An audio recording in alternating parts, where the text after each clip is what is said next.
Please like and subscribe to our channel, and leave a comment down below saying I subscribe will ensure that we respond you. The human body is fit for fantastic accomplishments whenever pushed against a corner, or as for my situation against a roof. Toward the finish of this story I will endure the flood that caught me in my cellar, yet it came at an extraordinary expense, and it's all my father's idea. A couple of years sooner he and my mother separated from through lying and control. He persuaded the family court to give him sole kid guardianship over me. I was just 8 years of age and he did it by persuading me that my mother was detestable. He let me know she had just sent me to artful dance classes so she could offer me to the carnival one day simultaneously. I feared my father. I would have rather not disturbed him, so when the court inquired as to whether I needed to keep on living with my mother or my father, I answered my mother is abhorrent. I need to remain with father. When my mother heard the thing I said about her, she broke out in tears and shouted, "Yet I've forever been great to you, and I love you such a lot." If I saw my mother cry and was going to alter my perspective, yet it was past the point of no return. The court declared that my father had prevailed upon sole kid guardianship me, and afterward he promptly hauled me out of the court. Before I could express anything back at home, he let me know I'd be self-taught from here onward in light of the fact that way my mother couldn't capture me en route to school. However, that was only a reason to transform me into his housemaid. He kept saying that I ought to initially figure out how to cook and clean, so the following morning he gave me a cookbook and said begin concentrating on now. I'll be back home at 5 p.m. Shock me with a feast. That is the way I at 8 years old turned into the worker and confidential gourmet expert of my father. Yet it was only the starting. You see, jolts frequently coexist well with different jerks, and fathers before long found another sweetheart. Darcy, whenever I first met her, she drew my hair and said, "You are such a sweetie, do you like playing computer games?" Yet father interfered with her truism, "Don't spoil her, she's simply here to clean the house and cook me food. You don't need to profess to like her." Goodness, thank God I can't let you know the amount I disdained kids. That very day I needed to prepare them supper, however, committed a major error. I figured I could eat with them at the table. Typically father couldn't have cared less in the event that I plunked down close to him or not. Yet Darcy said, "I try not to believe you should stay here with us. You can return when we are done to eat the extras and clean the dishes."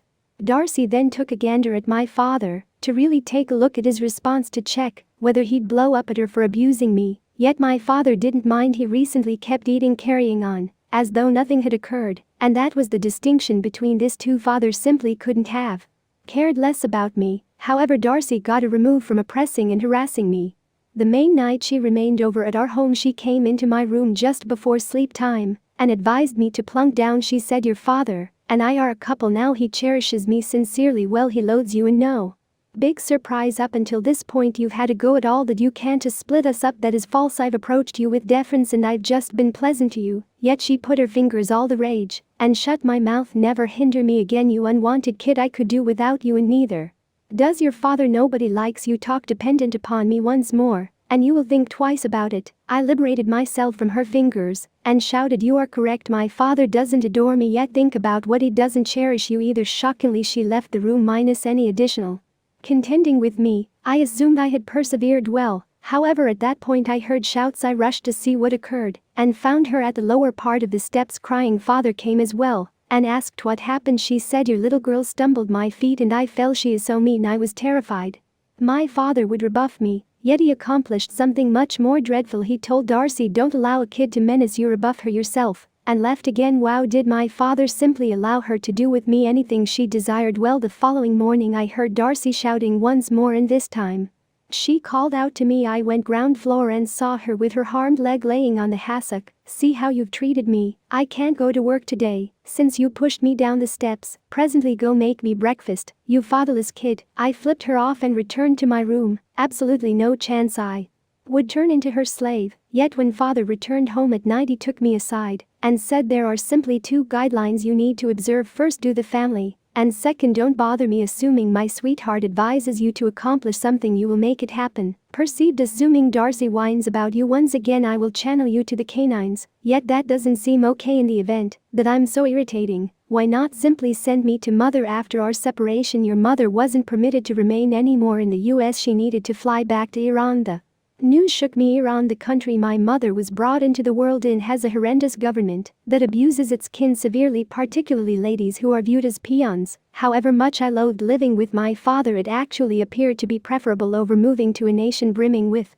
fanatical extremists. The following morning Darcy awakened me at 8 a.m. and advised me to hold an ice pack on her harmed leg while she would sit in front of the television. At that moment I needed to pick either satisfying her or, as my father had cautioned, being taken care of to the canines. Well, I decided to flip her off again, to which she answered, "Great, I can hardly trust that your father will toss you out. Perhaps I'll come visit you at the youngsters' home. You'll move too close to different children." Nobody needed. I detested this lady so much. However, presently I was in hot water. I needed to think of a mischievous arrangement to split her and father up, so I did the accompanying. First I composed my father a farewell letter saying, "Bye father, be cautious about Darcy today. She took all the cash from my stash. I bet she will take from you too." Then I stuffed my garments and moved into our cellar secretly. It had a major fuel tank where I could take cover behind impeccably. I assumed I was so brilliant around evening time I would escape and get food from the kitchen or utilize the restroom, despite the fact that I frequently needed to pee into a container during daytime. In the meantime,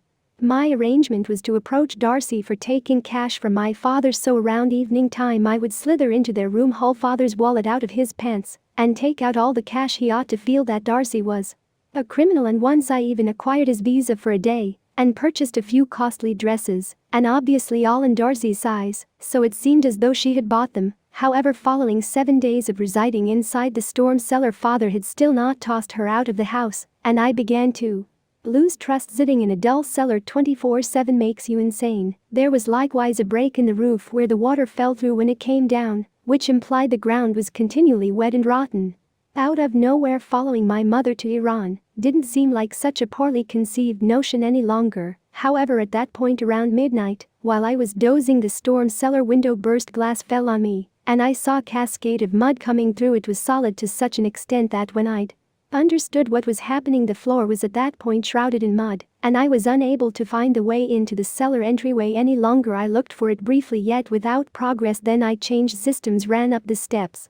Furthermore, pounded against the lock entryway for a few minutes. Sad, I went first floor once more and watched the water develop higher. The window was excessively little to get away from. I wouldn't endure. I was going to suffocate. I plunked down on the steps and contemplated how severely I might want to see my mother again only one final time before I kicked the bucket, to tell her I cherished her and to apologize for the thing I said about her in court. I cried as the water gradually lifted me up. I envisioned the agony I'd experienced the most recent couple of seconds of my life when sloppy water would top off my lungs, yet the water halted when it arrived at the level of the window. I had under 2 crawls of air left and considered how long this little measure of oxygen would keep me alive, or on the other hand, in the event that I'd kick the bucket first of depletion. In any case, I attempted to drift and use as little energy as could be expected, yet it wasn't simple. That is the point at which a plastic container hit my head, one of my pee jugs, and it drifted. I immediately put it under my shirt,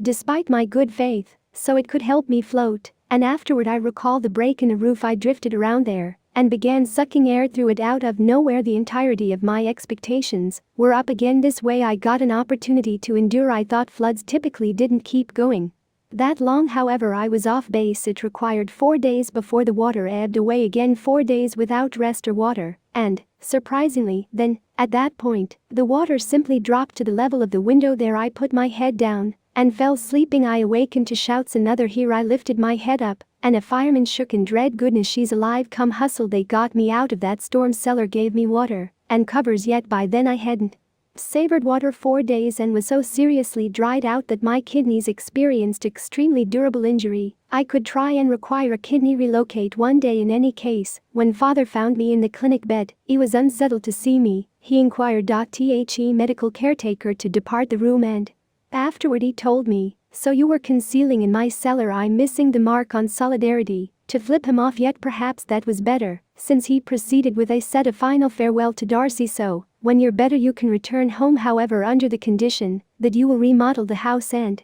fix the harms brought about by the flood. It's been seriously harmed." He took a gander at me one final time before he left once more. What a dagnab psycho. Please like and subscribe to our channel and leave a comment down below saying I subscribe. Will ensure that we respond you.